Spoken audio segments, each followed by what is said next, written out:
The label comfort food obscures the mathematical pressure that forged soul food. It masks an origin story rooted in a calculated system of forced hunger. On the plantation, nourishment was secondary to extraction.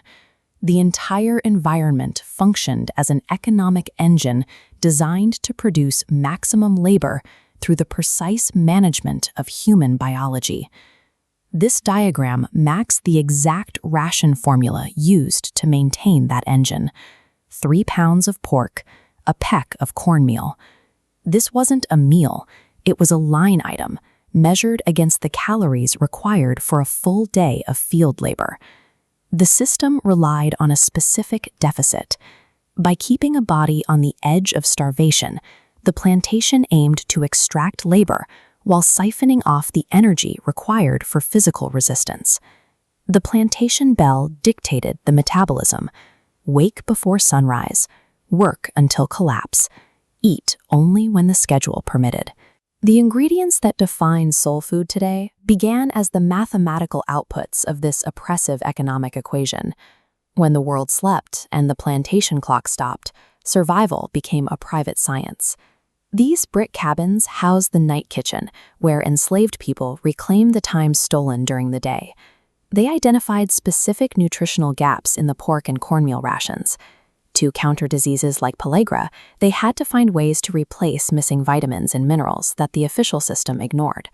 The survival plots behind these cabins provided the solution. While the system allowed these gardens to save on food costs, the enslaved used them to grow the sweet potatoes and greens needed to sustain their own health. They optimized every calorie. Molasses water provided a surge of energy for the fields. Boiling greens in the pot liquor captured vitamins that would otherwise be lost to the heat, turning a side dish into a vital medical intervention. These gardens and midnight fires were a strategic victory.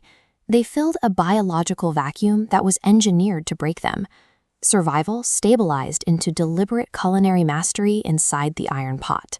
Enslaved cooks turned rejected scraps into the foundation of a new culinary language. This required intense discipline. Preparing discarded animal parts, like chitterlings, demanded rigorous cleaning and hours of simmering to render fat and connective tissue into a sustaining source of protein. This archive of knowledge remained unwritten. Because reading and writing were outlawed, technical skills, the exact pinch of seasoning or the feel of the flame, were stored in memory and passed through touch.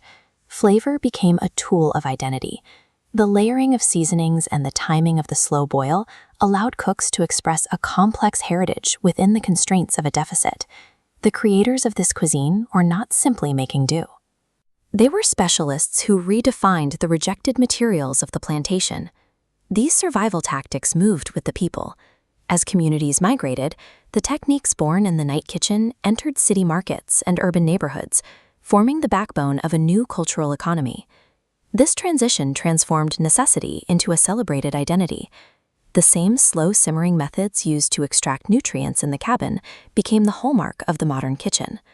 Modern soul food carries an inheritance of strategy. Every dish reflects a historical proficiency in exercising creativity and precision while under extreme pressure.